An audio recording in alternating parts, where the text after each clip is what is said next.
Hello guys, welcome back. चलिए, आज का टॉपिक है हमारा कैलकुलेशन ऑफ लेटिस एनर्जी अर्थात जालक ऊर्जा की गणना करना।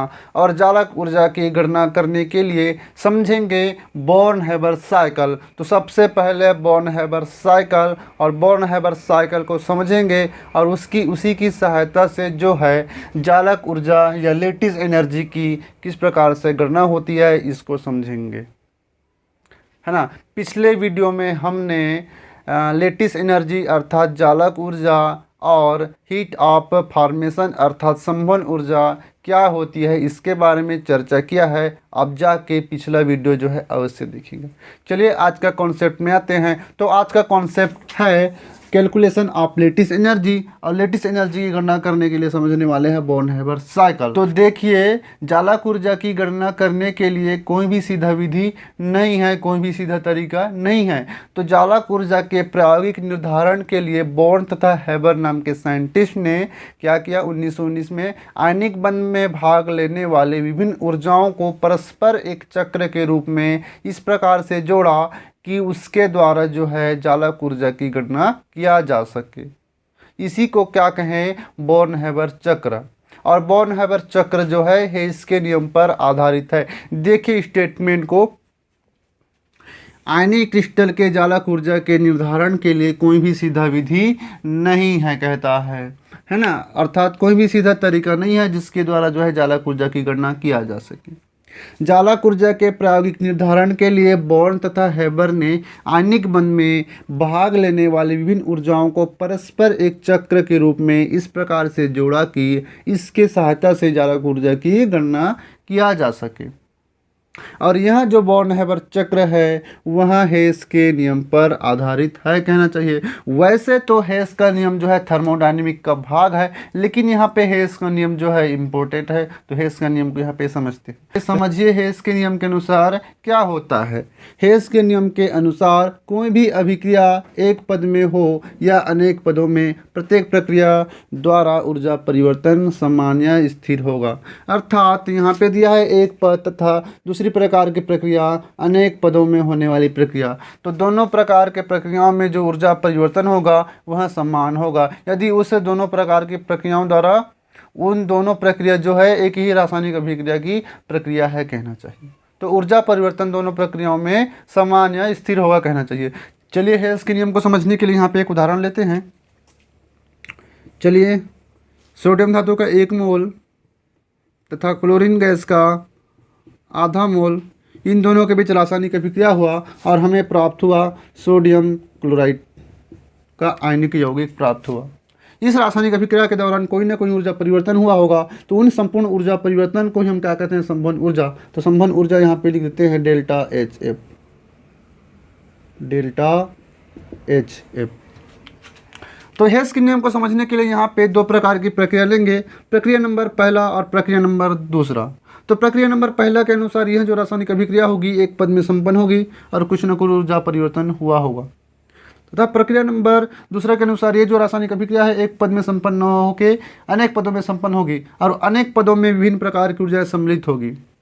देखिए, तो यहाँ पे प्रक्रिया नंबर पहला के अनुसार ये जो रासायनिक अभिक्रिया है एक पद में संपन्न होती है, तो यहाँ पे लिख दें प्रोसेस पहला के अनुसार ये जो रासायनिक अभिक्रिया है एक पद में क्या हो रही है, संपन्न हो रही है, एक पद में संपन्न हो रही है। तथा प्रक्रिया नंबर दूसरा के अनुसार ये जो रासायनिक अभिक्रिया है एक से अधिक पदों में संपन्न हो रही है। तो एक से अधिक पद अर्थात इसमें 3 पदों में जो है ये रासायनिक अभिक्रिया संपन्न हो रही है, कहना चाहिए। प्रक्रिया नंबर पहला अर्थात ये जो प्रक्रिया नंबर पहला है वहाँ एक पद में संपन्न हो रही है, तो इसके दौरान कोई ना कोई ऊर्जा परिवर्तन हुआ होगा, तो उस ऊर्जा परिवर्तन को हम मान लीजिए यहाँ पे डेल्टा एच एफ कहते हैं। तो डेल्टा एच एफ के क्या हो रहा है, ऊर्जा परिवर्तन हो रहा है यदि यहाँ रासायनिक अभिक्रिया एक पद में संपन्न हो रहा है तब। और यही रासायनिक अभिक्रिया अगर तीन पदों में संपन्न हो रहा है तो ऊर्जा परिवर्तन मान लीजिए पहले पद को प्राप्त करने के लिए एक ऊर्जा परिवर्तन कर रहा है ना। इस अवस्था से दूसरे पहले पद को प्राप्त करने के लिए एक्स ऊर्जा परिवर्तन कर रहा है तथा 1 से 2 में जाने के लिए वाई ऊर्जा परिवर्तन कर रहा है तथा 2 से 3 को जाने के लिए जेड ऊर्जा परिवर्तन कर रहा है तथा 3 से फाइनल यौगिक बनाने के लिए ऊर्जा परिवर्तन ओ कर रहा है कहना चाहिए। तो ये जो ऊर्जा परिवर्तन है किसके बराबर होगा, डेल्टा एच एफ के बराबर होगा, जो कि एक पद में संपन्न होने वाली ऊर्जा के एक पद में संपन्न होने वाली अभिक्रिया के ऊर्जा परिवर्तन के बराबर है। अर्थात ये जो रासायनिक अभिक्रिया है एक पद में संपन्न हो चाहे अनेक पदों में संपन्न हो, ऊर्जा परिवर्तन क्या रहेगा, समान रहेगा कहना चाहिए। और ऊर्जा परिवर्तन समान रहेगा, इसको यहाँ पे दर्शक लिख देते हैं।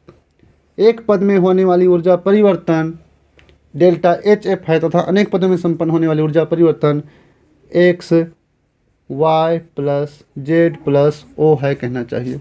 ये वाला एक पद में संपन्न होने वाली ऊर्जा परिवर्तन तथा यहाँ क्या है, एक से अधिक पदों में संपन्न होने वाली ऊर्जा परिवर्तन है। तो दोनों पदों में ऊर्जा परिवर्तन क्या होगी, बराबर होगी कहना चाहिए। चाहे वहाँ रासायनिक अभिक्रिया एक पद में हो चाहे अनेक पदों में हो, ऊर्जा परिवर्तन क्या होगी, बराबर रहेगी।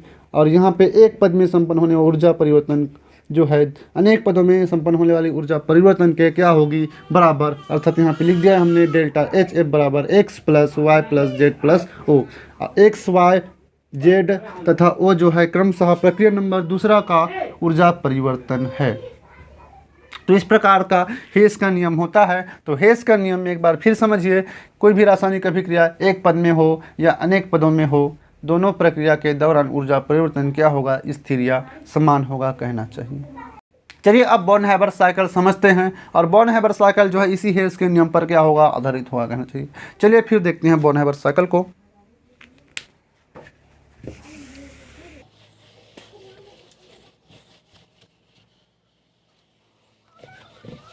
तो चलिए अब बात करते हैं बॉर्न हैबर साइकिल। और बॉर्न हैबर साइकिल को समझने के लिए सोडियम क्लोराइड के निर्माण प्रक्रिया का उदाहरण लेते हैं। और सोडियम क्लोराइड के निर्माण प्रक्रिया का उदाहरण लेते हुए बॉर्न हैबर साइकिल को समझते हैं कहना चाहिए।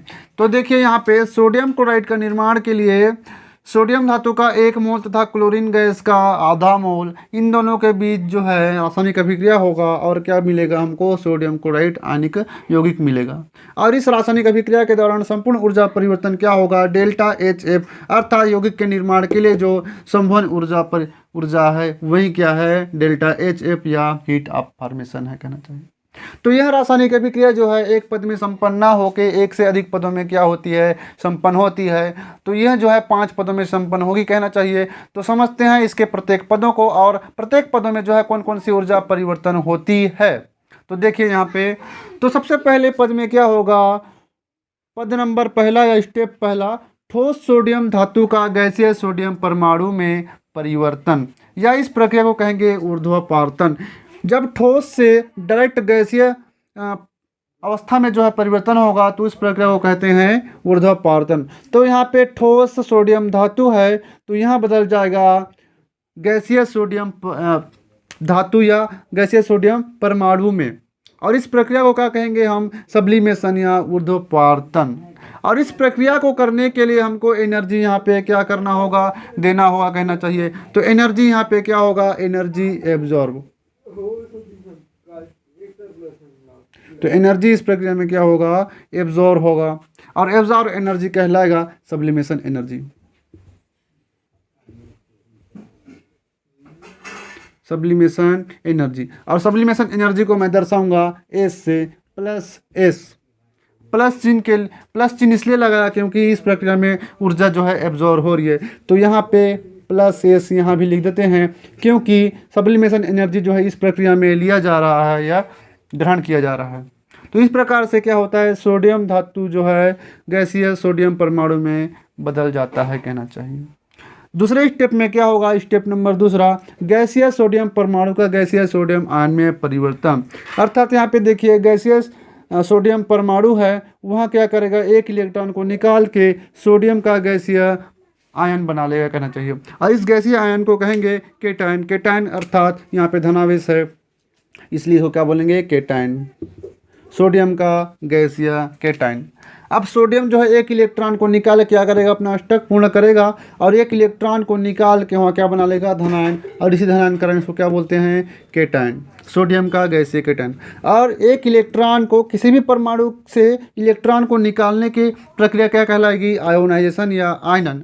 और इलेक्ट्रॉन को निकालने के लिए जो ऊर्जा की आवश्यकता होती है उस ऊर्जा को कहेंगे आयोनाइजेशन एनर्जी। आयोनाइजेशन एनर्जी या आयनन ऊर्जा।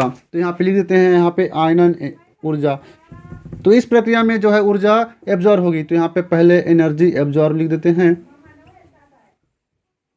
इस प्रक्रिया में एनर्जी एब्जॉर्ब, और एजार एनर्जी क्या कहलाएगी, आयोनाइजेशन एनर्जी। और एब्जॉर्ब एनर्जी क्या कहलाती है, आयोनाइजेशन एनर्जी, अर्थात आई ई। तो यहाँ पे प्लस आई ई हो जाएगा, क्योंकि इस प्रक्रिया में जो है एनर्जी एब्जॉर्ब हो रही है। तो इस प्रक्रिया में एनर्जी क्या हो रही है, एब्जॉर्ब हो गई है, तो प्लस आई ई यहाँ पे। तो इस प्रकार से केटायन का निर्माण होता है। चलिए अब बात करते हैं स्टेप नंबर थर्ड। तो स्टेप नंबर थर्ड में क्या होगा, क्लोरीन के गैसीय पर अणु का गैसीय क्लोरीन परमाणु में वियोजन हो जाएगा कहना चाहिए। तो यहाँ पे क्लोरीन का गैसीय अणु है, आधा मोल क्लोरीन का गैसीय अणु, जो कि डिसोसिएशन के पश्चात गैसीय क्लोरीन परमाणु में बदल जाएगा, जो कि 1 मोल है, अर्थात 1 मोल गैसीय परमाणु में वहाँ बदल जाएगा। और इस प्रक्रिया को कहेंगे डिसोसिएशन या वियोजन। और वियोजन के लिए हमको ऊर्जा यहाँ पे देना होगा कहना चाहिए। तो एनर्जी एब्जॉर्ब हो रही है यहाँ पे, तो एनर्जी यहाँ पे क्या होगी, एब्जॉर्ब होगी कहना चाहिए। और उस एब्जॉर्ब एनर्जी को हम कहेंगे डिसोसिएशन एनर्जी।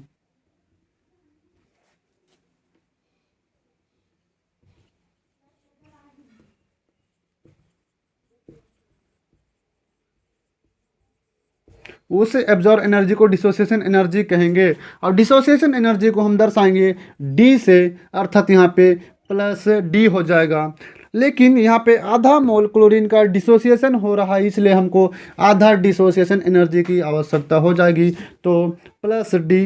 तो इस प्रक्रिया में प्लस डी अर्थात आधा डिसोसिएशन एनर्जी की जो है आवश्यकता होगी। तो इस प्रकार से क्लोरीन के अणु का जो है डिसोसिएशन हो जाता है उसके परमाणुओं में कहना चाहिए। तो इसी प्रकार से स्टेप नंबर चौथा देखिए। स्टेप नंबर चौथा में क्या होगा, क्लोरीन के गैसीय परमाणु का गैसीय क्लोरीन आयन में परिवर्तन हो जाएगा। यहाँ पे देखिए क्लोरीन का गैसीय परमाणु है, वहाँ 1 इलेक्ट्रॉन को ग्रहण करेगा और क्लोरीन का गैसीय एनायन बना लेगा। 1 इलेक्ट्रॉन को ग्रहण करा तो इसके पास एक्स्ट्रा इलेक्ट्रॉन आ गए, तो एक्स्ट्रा इलेक्ट्रॉन को क्या करना पड़ा, हमको माइनस चिन्ह से दर्शाना पड़ा, और माइनस चिन्ह के कारण ये जो आयन है एनायन कहलाया कहना चाहिए।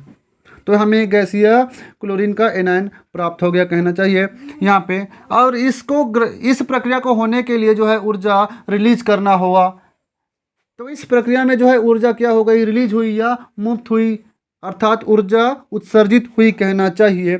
उत्सर्जित इसलिए हुई ऊर्जा क्योंकि स्थायित्व प्राप्त करने के लिए ऊर्जा में कमी लाना होगा, और इस ऊर्जा को कमी लाने के लिए ऊर्जा जो है यहाँ से निकल गई कहना चाहिए। तो यहाँ पे इलेक्ट्रॉन को ग्रहण किया जा रहा है, तो इलेक्ट्रॉन ग्रहण एंथैल्पी या इलेक्ट्रॉन ग्रहण ऊर्जा की आवश्यकता होगी कहना चाहिए। तो लिख देते हैं इलेक्ट्रॉन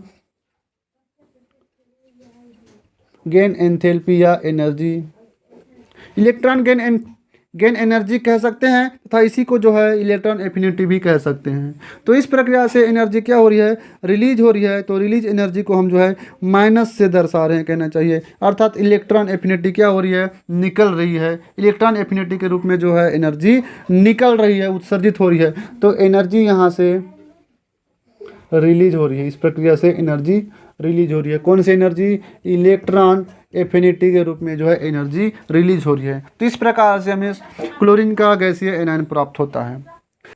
ठीक है, इसी प्रकार से बात करेंगे 5वें स्टेप में। और 5वें स्टेप में क्या होगा, हमें क्लोरीन का एनायन तथा सोडियम का केटायन प्राप्त हुआ है। और केटायन और एनायन के बीच परस्पर आकर्षण होगा, और आकर्षण के कारण उनके बीच क्या होगा, विद्युत संयोजी बंध या आयनिक बंध का निर्माण होगा। और इस तरह से हमें सोडियम क्लोराइड का क्या मिलेगा, जालक मिलेगा। और उस प्रक्रिया में जो है ऊर्जा उत्सर्जित होगी, और उसी उत्सर्जित ऊर्जा को हम क्या कहेंगे, जालक ऊर्जा कहेंगे। तो देखिए, चलिए इसको मिटा देते हैं।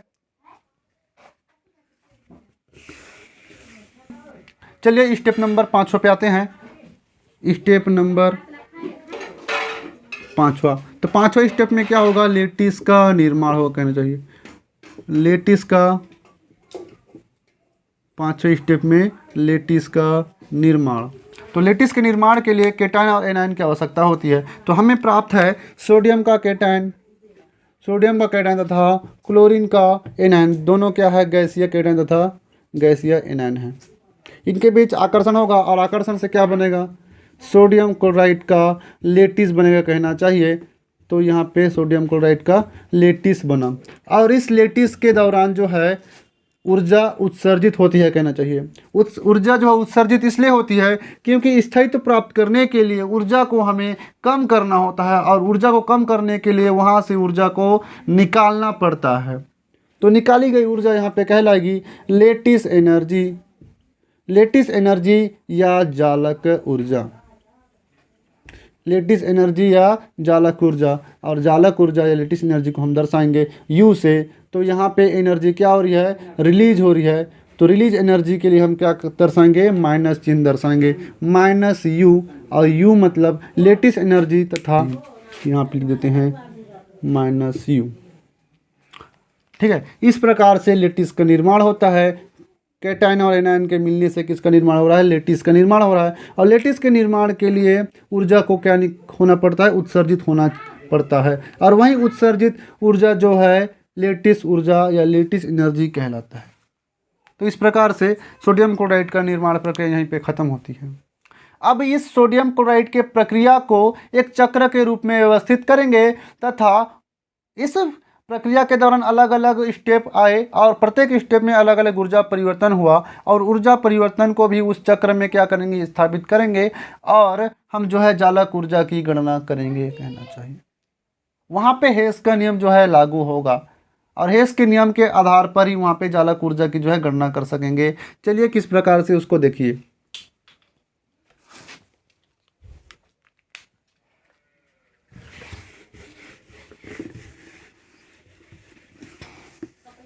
तो सोडियम क्लोराइड के निर्माण प्रक्रिया के दौरान सबसे पहले स्टेप में हुआ था ठोस सोडियम धातु का गैसीय सोडियम परमाणु में परिवर्तन हुआ था कहना चाहिए।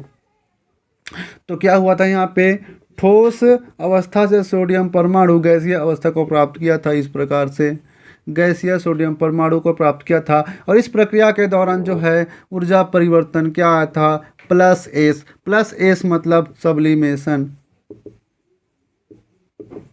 सब्लिमेशन, और सब्लिमेशन के लिए जो ऊर्जा की आवश्यकता हुई वो है सब्लिमेशन एनर्जी। और सब्लिमेशन एनर्जी यहाँ पे एब्जॉर्ब हुई अर्थात +S। दूसरे स्टेप में क्या हुआ था, यहाँ जो सोडियम परमाणु है वहाँ आयनित हो गया कहना चाहिए। -1 इलेक्ट्रॉन को उसने निकाल दिया। माइनस मतलब इलेक्ट्रॉन निकल रहा है इस प्रक्रिया से।